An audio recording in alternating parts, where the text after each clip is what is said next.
Thanks, Mr. Chairman. Quite nervous with you giving my background, but I'd sincerely like to thank the health consumers, all their representatives, for giving me the honour and privilege for not only welcoming you today here on behalf of the two traditional owner groups, both the Bindal and the Walgaruga Bar Nation, but to allow me to give 5 to 10 minutes of a very quick speech of my 50 years in the health system. I started my nursing training at the old hospital in 1967, and a lot of my work has been advocacy, not just for First Nations peoples, but for health consumers, because we're all health consumers. I'd like to say Wadamuli in our Birragubba language. I was born in Townsville and 66 in a few months, and my life expectancy was 55, so I live every day singing Patsy Cline as if it was my last, but still advocating.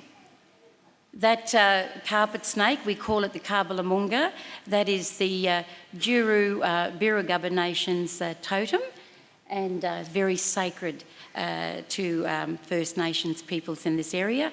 And the totem there of the shooting star is the Bindal Birragubba Nation's really sacred space, and I'm sure as consumers by now you would know the significance of welcome to countries and also our totems being very sacred.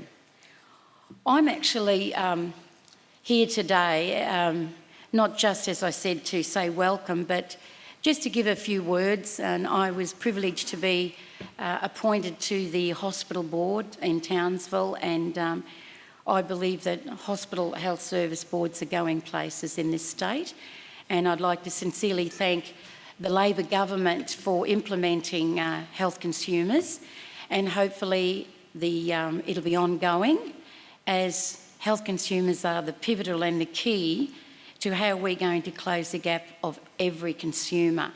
And so should there be a change of government, we hope that all governments that take on the political portfolio will continue to fund health consumers. And today, we could win the battle of running the country and everyone's health would be 100% with all this power and passion in this room.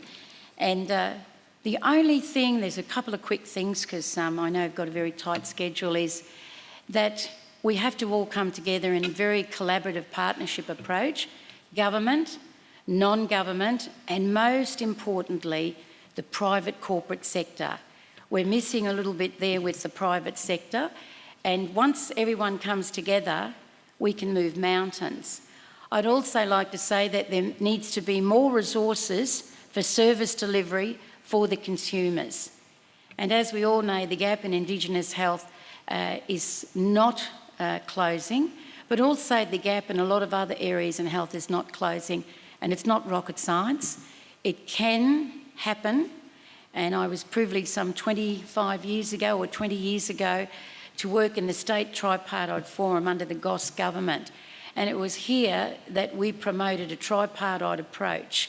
And people all came together from a whole multicultural facet.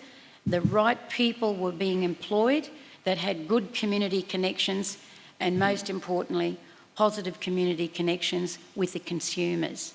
So I'd like to say thank you very much, and I see all the powerful people that are presenting today. I mean, you could get a PhD thesis out of these people that are presenting. I believe that the conference that I spoke at 2 weeks ago got about 500,000 hits, and I didn't realise, I thought it was just internal with the health department, but you can access that, because it actually talks about how I believe, and so do many of my Indigenous peoples believe, that we can close the gap if we all come together in a tripartite approach, not paternalism, not equality, it's about equity. And once that happens, we'll all be able to close the gap. And I really look forward to my position on the Townsville Hospital Board, and my beautiful colleagues that I work with all have differences of opinion, but we all have the one goal, and that's to close the gap for every consumer that crosses our path in Townsville. Wadamuli, and God bless you all. Thank you.